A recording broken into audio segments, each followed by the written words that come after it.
India Legal presents Courts Roundup.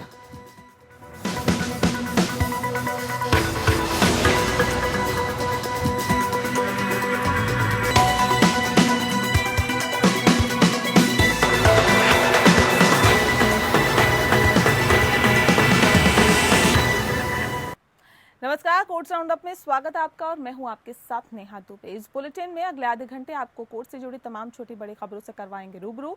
Court की कार्रवाई supreme court से लेकर हाई कोर्ट और लोअर कोर्ट्स तक के फैसलों को रखेंगे आपके सामने। आगे बढ़ने से पहले एक नजर हेडलाइंस पर। सुप्रीम कोर्ट ने बच्चों को तीसरी लहर से बचाने के लिए प्लान बनाने पर दिया जोर। बफर स्टॉक रखने का भी दिया सुझाव। केंद्र ने कहा दिल्ली सरकार के प्लान में है कमी, ऑक्सीजन जरूरतमंदों को नहीं मिल रहा है, कराएं ऑक्सीजन ऑडिट।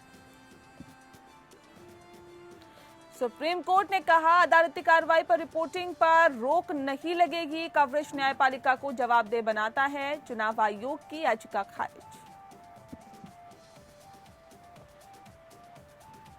दिल्ली हाईकोर्ट में केंद्र ने कहा सशस्त्र बल फील्ड अस्पताल स्थापित नहीं कर सकते हैं और न ही इस वक्त नागरिक प्रशासन सहायता के लिए सेना को बुला सकते हैं। दिल्ली हाईकोर्ट ने नोटिस जारी कर तिहाड़ कैदियों की सुविधाओं पर मांगा जवाब। कैदियों की मांग में टेलीकॉलिंग, कैदियों का टीकाकरण जैसे मसले हैं शामिल।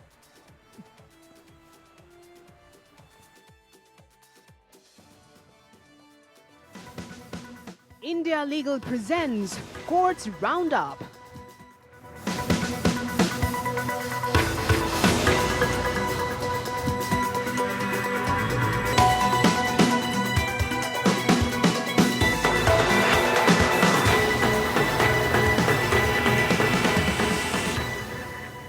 दिल्ली में जारी ऑक्सीजन संकट पर गुरुवार को सुप्रीम कोर्ट में सुनवाई हुई। सुप्रीम कोर्ट ने कोरोना की तीसरी लहर की खबरों पर चिंता जताई। सुप्रीम कोर्ट ने सरकार से पूछा कि तीसरी लहर में अगर बच्चे संक्रमित हुए तो क्या करेंगे आप?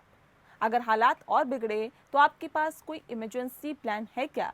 कोर्ट में सॉलिसिटर जनरल ने कहा कि हमें चिंता है कि हम दूसरे राज्यों का 300 मीट्रिक टन भी दिल्ली को दे रहे हैं, फिर भी ये दिल्ली के जरूरतमंद लोगों तक नहीं पहुंच पा रहा है। कोर्ट ने ऑक्सीजन के बफर स्टॉक बनाने का भी सुझाव दिया।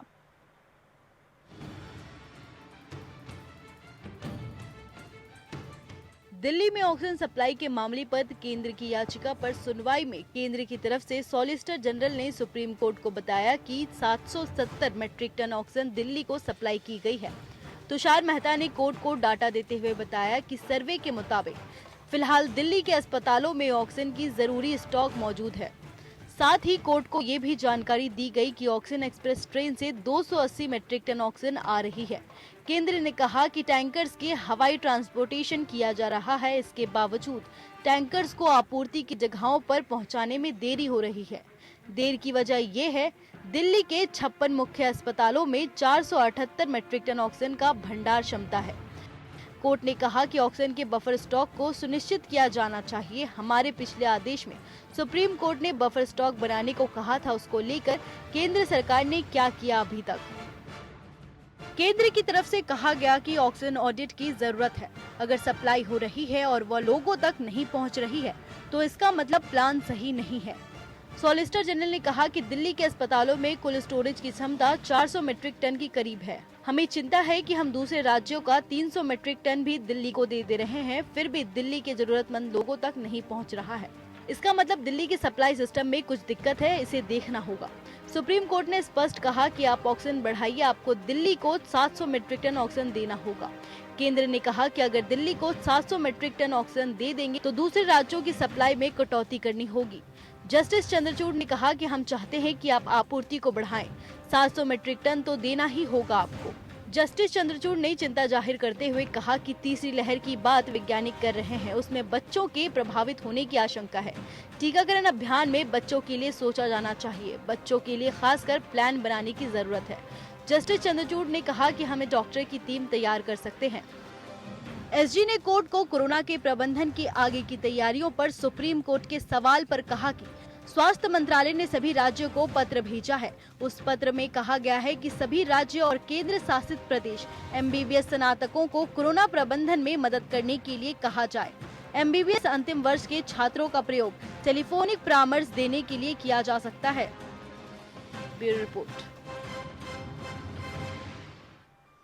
वहीं सुप्रीम कोर्ट ने जजों की मौखिक टिप्पणी की मीडिया रिपोर्टिंग के खिलाफ याचिका खारिज कर दी है। कोर्ट ने कहा है कि अदालत की सुनवाई का मीडिया कवरेज जो प्रेस की स्वतंत्रता का हिस्सा है, इसका नागरिकों के सूचना के अधिकार पर और न्यायपालिका की जवाबदेही पर भी असर पड़ता है। सुनवाई की मीडिया कवरेज पर प्रतिबंध नहीं लगा सकते। सुप्रीम कोर्ट ने न्यायाधीशों की मौखिक टिप्पणी की रिपोर्टिंग से मीडिया को प्रतिबंधित करने के लिए भारत के चुनाव आयोग द्वारा की गई याचिका को खारिज कर दिया है। न्यायालय ने जोर दिया है कि अदालत की सुनवाई के दौरान न्यायाधीशों द्वारा की गई चर्चाओं और मौखिक टिप्पणियों की रिपोर्टिंग से मीडिया को रोका नहीं जा सकता। इसने कहा कि अदालत की सुनवाई का मीडिया कवरेज प्रेस की स्वतंत्रता का हिस्सा है। इसका नागरिकों के सूचना और अधिकार पर और न्यायपालिका की जवाबदेही पर भी असर पड़ता है। न्यायमूर्ति DY चंद्रचूड़ की अध्यक्षता वाली पीठ ने कहा कि मीडिया के नए रूपों का हमारे काम को रिपोर्ट करने से रोकना अच्छा नहीं होगा। फैसले में कोर्टरूम की रिपोर्टिंग में नए पुराने घटनाक्रमों का भी उल्लेख किया गया, जैसे कि ट्विटर और अन्य सोशल मीडिया प्लेटफॉर्म में दी गई सुनवाई का लाइव अकाउंट। कोर्ट ने कहा कि सुनवाई के बारे में वास्तविक समय में अपडेट ओपन कोर्ट की आराधना का विस्तार है और वे आशंका का कारण नहीं बल्कि संवैधानिक लोकाचार का उत्सव है। जस्टिस DY चंद्रचूड़ ने फैसला सुनाया। प्रौद्योगिकी की आगमन के साथ सुनवाई के वास्तविक समय के अपडेट दिए गए हैं। ये खुली अदालत का एक वर्चुअल विस्तार है। यह आशंका का कारण नहीं बल्कि हमारे संवैधानिक लोकचार का उत्सव है जो न्यायपालिका को प्रभावित करता है। अदालती कार्रवाई को शारीरिक और रूपात्मक अर्थों में खुला होना चाहिए। सिवाय इन कैमरा कार्यवाही के बहुमूल्य संवैधानिक स्वतंत्रता की सुरक्षा के लिए अदालतों तक खुली पहुंच आवश्यक है। हम कार्यवाही की रिपोर्टिंग पर रोक नहीं लगा सकते। निर्णय ने इस तथ्य को संदर्भित किया कि कई देशों में अदालत अपनी कार्यवाही की लाइव स्ट्रीमिंग कर रही है। यहाँ तक कि गुजरात उच्च न्यायालय ने भी YouTube में अपनी सुनवाई को लाइव स्ट्रीमिंग करना शुरू कर दिया है। अदालत ने कहा कि हमें चुनाव आयोग की प्रार्थना में कोई भी सामग्री नहीं लगती है जो मीडिया को अदालती कार्रवाई की रिपोर्टिंग करने से रोके। न्यायपालिका को जवाबदेह बनना जरूरी है। पीठ मद्रास उच्च न्यायालय की मौखिक टिप्पणी के खिलाफ भारत के चुनाव आयोग द्वारा दायर याचिका में निर्णय सुना रही थी कि चुनाव आयोग कोविड दूसरी लहर के लिए जिम्मेदार है और संभवतः हत्या के आरोपों के लिए मामला दर्ज किया जाना चाहिए। जस्टिस DY चंद्रचूड़ और जस्टिस अहमद शाह की पीठ ने 3 मई को याचिका पर आदेश सुरक्षित रखा था। Bureau report. दिल्ली हाईकोर्ट में केंद्र ने बताया कि सशस्त्र बल फील्ड अस्पताल स्थापित नहीं कर सकते और न ही इस समय में नागरिक प्रशासन की सहायता के लिए सेना को बुला सकते हैं। न्यायमूर्ति विपिन सांघी और न्यायमूर्ति रेखापल्ली की खंडपीठ को ASG चेतन शर्मा द्वारा उस प्रगति के बारे में अवगत कराया गया था जिसमें सेना के लिए रक्षा विनियमों के विनियमन 301 के तहत सशस्त्र बलों, वायुसेना और नौसेना की आवश्यकता और अन्य सामान्य नियमों के लिए संबंध में निर्देश प्राप्त हुए थे। केंद्र का ये जवाब दिल्ली के डिप्टी CM मनीष सिसोदिया द्वारा रक्षा मंत्री राजनाथ सिंह को कोविड-19 सुविधाओं, ऑक्सीजन की आपूर्ति आदि की स्थापना के लिए सशस्त्र बलों की सेवाओं के लिए किए गए पत्र व्यवहार के बाद आया है। सुनवाई के दौरान ASG शर्मा ने अदालत को सूचित किया कि कोविड-19 महामारी से लड़ने के लिए सशस्त्र बलों द्वारा पहले से ही दी जा रही सेवाओं के मद्देनजर सशस्त्र बलों में कई अन्य तरीकों से नागरिक आबादी के लिए उसे इस समय में सिविल प्रशासन की सहायता के लिए फील्ड अस्पताल स्थापित करने के लिए सेना को नहीं बुलाने का निर्णय लिया गया। दिल्ली के डिप्टी CM मनीष सिसोदिया ने रक्षा मंत्री राजनाथ सिंह को 2 मई को सशस्त्र बलों की सेवाओं के लिए एक पत्र लिखा था जिसमें लगभग 10,000 ऑक्सीजन वाले, बिना ICU बेड वाले और 10,000 ICU बेड वाले की सुविधाओं और मेडिकल ऑक्सीजन की व्यवस्था के लिए तथा कोविड-19 स्वास्थ्य सुविधाओं को स्थापित करने और संचालन करने के लिए लिखा था।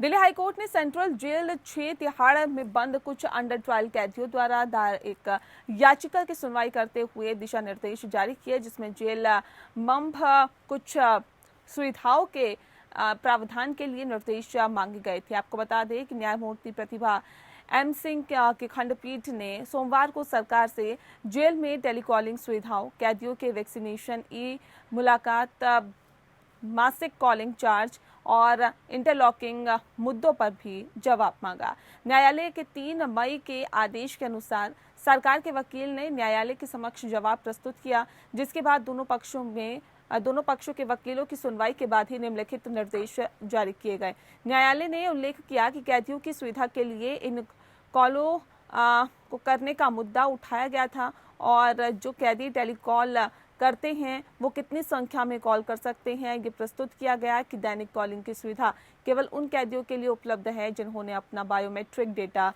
स्थापित करवाया है और जिन व्यक्तियों को कॉल करना है उनके पोस्टपेड नंबर, पते और बिल के संबंध में विभिन्न दस्तावेज जमा करवाए हैं। ये आगे प्रस्तुत किया गया है कि दैनिक कॉलिंग सुविधाएं केवल उन्हीं नंबरों के लिए उपलब्ध है जो कि पोस्टपेड है, न कि प्रीपेड नंबरों के लिए। इसके अलावा कोविड-19 पॉजिटिव वार्ड में रिकवरी और आइसोलेशन वार्ड स्थापित करना एक चिंता का विषय है। इस पर कोर्ट ने आदेश दिया है कि देखते हुए कि वे चिकित्सा हालत में अपने परिवार के सदस्यों को अपने अनुसार अपडेट करना चाहते हैं, इन कैदियों के लिए दैनिक कॉलिंग के लिए अधिकतम 5 मिनट की अनुमति दी जाए। ये देखते हुए कि कैदियों के लिए जिनकी आयु 45 से ज़्यादा है, टीके पहले से ही उपलब्ध हैं और जेल अधीक्षक के पास हैं। अदालत ने दिया है कि इन कैदियों के लिए उचित परामर्श किया जाए और उन्हें जल्द से जल्द वैक्सीन लेने के लिए प्रोत्साहित किया जाए। मासिक कॉलिंग शुल्क के संबंध में एएससी ने अदालत को सूचित किया है कि इसमें 31 मई 2021 तक की छूट दी गई है। ये भी प्रस्तुत किया गया है कि कोविड-19 पॉजिटिव रोगी को पृथक ठीक करने के लिए आगे के अंतराल को पूरी तरह से टाला जा रहा है।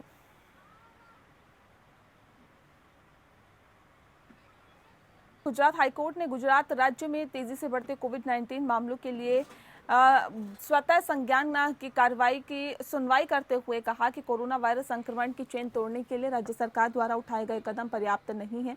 मुख्य न्यायाधीश विक्रमनाथ और न्यायमूर्ति भार्गव डी करिया की खंडपीठ हाईकोर्ट के 27 अप्रैल के आदेश में उठाए गए अधिकांश मुद्दों का जवाब देते हुए सरकार की ओर से दायर हलफनामे पर सुनवाई कर रही थी। कोर्ट ने आरटीपीसीआर टेस्ट के संबंध में राज्यों को विभिन्न प्रयोगशालाओं में आरटीपीसीआर मशीनों के कामकाज का विवरण और टेस्टिंग सुविधाओं को शुरू करने के लिए उठाए गए कदमों के साथ साथ जिले के प्रत्येक आरटीपीसीआर सुविधाओं में किए गए इजाफे के आंकड़ों को दर्ज करने का निर्देश दिया। शेष विश्वविद्यालय को हलफनामे में संदर्भित किया गया, जिनको आरटीपीसीआर टेस्ट के लिए प्रयोगशालाओं का उपयोग करने का अनुरोध किया गया। राज्य को आरटीपीसीआर टेस्ट की उपलब्धता के साथ साथ जिला स्तर पर सुविधाओं के संबंध में स्पष्ट और पारदर्शी आंकड़े प्रदान करने के लिए कहा गया है। कोर्ट ने दोहराया कि राज्य को सार्वजनिक मीडिया के माध्यम से ही सही और उचित आंकड़े बताने चाहिए। इसमें प्रत्येक कस्बे और प्राथमिक स्वास्थ्य केंद्र में उपलब्ध टेस्टिंग सुविधा के संबंध में जनता को बड़े पैमाने पर जल्द से जल्द आरटीपीसीआर टेस्टिंग की सुविधा का लाभ उठाने में सक्षम बनाना चाहिए। कोर्ट ने राज्य को केंद्र सरकार से प्राप्त रेमडेसिविर इंजेक्शन को विभिन्न जिलों में वितरण के संबंध में विवरण प्रदान करने के लिए कहा है, क्योंकि पिछले 15 दिनों से प्रत्येक जिले अस्पतालों में रेमडेसिविर इंजेक्शन की मांग की गई है और ऐसे में इस तरह के वितरण के आधार पर हलफनामे में आवंटन को न्योचित ठहराना है। राज्य को ऑक्सीजन की आपूर्ति के वितरण के संबंध में विवरण और डेटा भी पूछा गया है और डेटा के साथ ही अन्य वैकल्पिक स्रोत से ऑक्सीजन की आपूर्ति को बढ़ाने के लिए कहा गया है। कोर्ट ने पिछले 2 सप्ताह की तारीख के साथ ही मांग और ऑक्सीजन की आपूर्ति के साथ साथ भविष्य की अनुमानित मांग और अगले 2 सप्ताह में इस तरह की मांग को पूरा करने के लिए किए जाने वाले उपायों का भी विवरण मांगा है।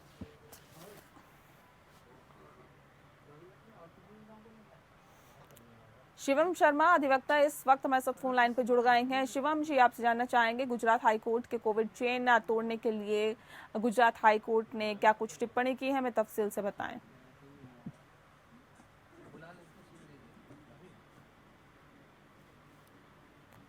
शिवम जी, आवाज मिल पा रही है आपको? तो लगता है संपर्क टूट गया है। बहरहाल आपको बता दें कि कोरोना संक्रमण के चेन पर सरकार के कदम पर्याप्त नहीं है, इस तरह की बात गुजरात हाईकोर्ट ने कही है। सरकार द्वारा उठाए गए कदम पर्याप्त नहीं है और आगे भी कदम उठाने की जरूरत है। आपको बता दें कि राज्य को ऑक्सीजन की आपूर्ति के वितरण के संबंध में विवरण और डेटा भी पूछा गया है और डेटा के साथ ही अन्य वैकल्पिक स्रोत से ऑक्सीजन की आपूर्ति को बढ़ाने के लिए भी कहा गया है। कोर्ट ने पिछले 2 सप्ताह की तारीख के साथ मांग और ऑक्सीजन की आपूर्ति के साथ साथ भविष्य की अनुमानित मांग और अगले 2 सप्ताह में इस तरह की मांग को पूरा करने किए जाने वाले उपायों का भी विवरण मांगा है। शिवम शर्मा एक बार फिर से अधिवक्ता हमारे साथ फोन लाइन पे जुड़ गए हैं। शिवम जी, गुजरात हाईकोर्ट ने कोविड चेन को तोड़ने के लिए क्या कुछ टिप्पणी की, हमें बताइए तफसील से। इस मामले में कोर्ट ने हालांकि संबंध सुझाव दे, कोर्ट ने कहा कि जनता के कल्याण को पैमाने पर कोर्ट ने कहा कि तुमको इकट्ठा होने से किसी जगह जाए तो कार्रवाई नहीं की जाएगी। इसकी जेल में रोना पर कोर्ट ने क्या संबंध में और दाव को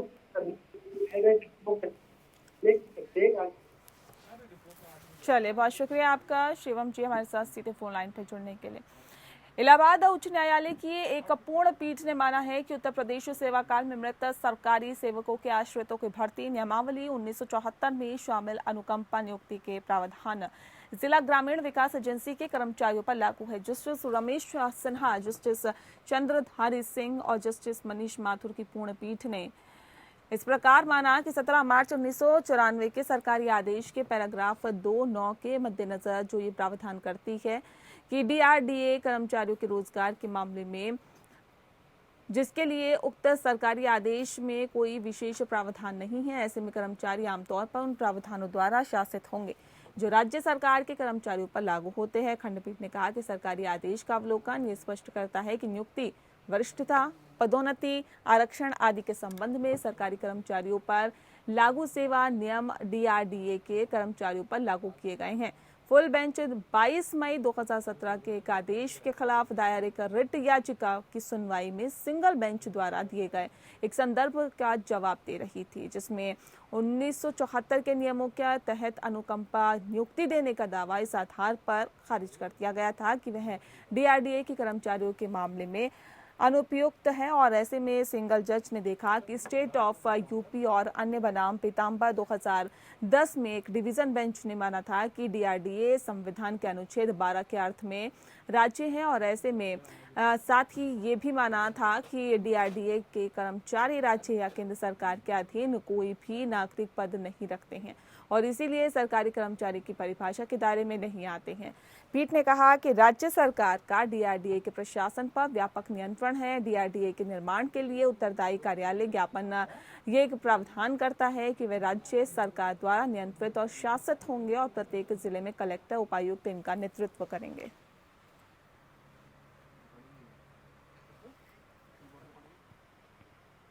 जम्मू और कश्मीर उच्चतम न्यायालय ने यूटी एडमिनिस्ट्रेशन को ये सुनिश्चित करने का निर्देश दिया है कि 45 वर्ष से अधिक आयु के वकीलों को कोविड-19 प्रतिरोधी टीका 1 सप्ताह के भीतर लगा दिया जाए। कोर्ट ने आदेश दिया है कि 18 से 45 आयु वर्ग के वकीलों को भी प्राथमिकता दी जानी चाहिए और कोविन एप्लीकेशन पर रजिस्ट्रेशन के 2 सप्ताह के भीतर ही उनका टीकाकरण किया जाना चाहिए। ये आदेश एक डिवीजन बेंच ने दिया है, जिसमें चीफ जस्टिस पंकज मित्तल और जस्टिस संजय धर शामिल थे। पीठ को कोविड-19 महामारी के बीच नागरिक के जीवन को बचाने के लिए पर्याप्त डॉक्टरी सहायता के संबंध में एक स्वतः संज्ञान याचिका पर सुनवाई कर रही थी। ये देखते हुए कि सरकार महामारी को नियंत्रित करने और पूर्ण चिकित्सा सहायता प्रदान करने के लिए उचित कदम उठा रही है, खंडपीठ ने कहा कि बहुत कुछ किया जाना अभी आवश्यक है और निम्नलिखित बिंदुओं पर निर्देश पारित करने की आवश्यकता है। वकीलों का पंजीकरण और टीकाकरण। डिवीजन बेंच ने 45 वर्ष से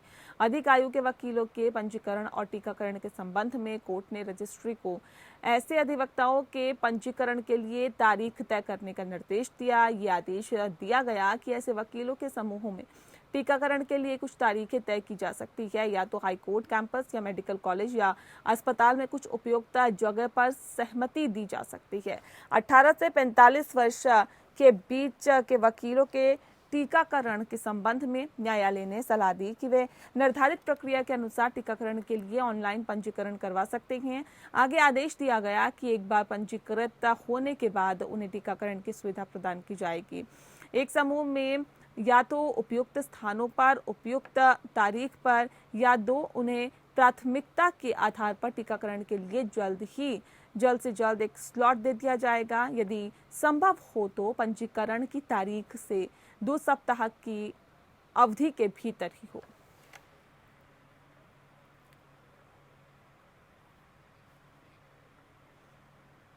वहीं बॉम्बे हाईकोर्ट की गोवा बेंच ने राज्य के सभी रोगियों के लिए ऑक्सीजन बेड, कोविड-19 दवाओं की पर्याप्त आपूर्ति सुनिश्चित करने और डॉक्टरों और चिकित्सा कर्मियों के लिए सुरक्षा उपायों को सुनिश्चित करने और कोविड-19 वार्डों में उनके खिलाफ उत्पीड़न और हिंसा से बचने के लिए अधिकारियों को दिशा निर्देश दिए जाने की मांग को लेकर याचिका दायर की है। दक्षिण गोवा अधिवक्ताओं एसोसिएशन द्वारा याचिका को समयबद्ध तरीके से कोविड-19 का पता लगाने के लिए टेस्ट कार्यक्रम को बढ़ाने और सभी आयु वर्ग के लोगों को टीकों की पर्याप्त आपूर्ति सुनिश्चित करने के निर्देशों के लिए स्थानांतरित किया गया। इस मामले में उत्तरदाताओं में गोवा राज्य, भारत सरकार, Goa association of resident doctors, Goa medical college की डीन और स्वास्थ्य सेवा निदेशालय गोवा शामिल है। आपको बता दें कि याचिका में कहा गया है कि गोवा में बिस्तरों की उपलब्धता में कमी होती आ रही है और ऐसे में जिसके चलते गंभीर रोगियों को ट्रॉलियों और फर्शों पर ही लिटाया जा रहा है और उन्हें महत्वपूर्ण कोविड-19 वार्ड्स में वेंटिलेटर पर भी रखा गया है। इसके अलावा याचिका में ये भी कहा गया है कि 30 बेड की क्षमता वाले वार्ड में औसतन 50 से ज़्यादा मरीज है। कोविड-19 वार्ड्स में डॉक्टर्स और चिकित्सा पेशेवरों द्वारा सामना किए गए हिंसा और उत्पीड़न के उदाहरणों का उल्लेख करते हुए याचिका में कहा गया कि उत्तरदाताओं को डॉक्टरों और अन्य चिकित्सा कर्मियों के खिलाफ हो रहे उत्पीड़न और हिंसा को रोकने के लिए उपाय करने के लिए भी दिशा निर्देश दिए जाएं।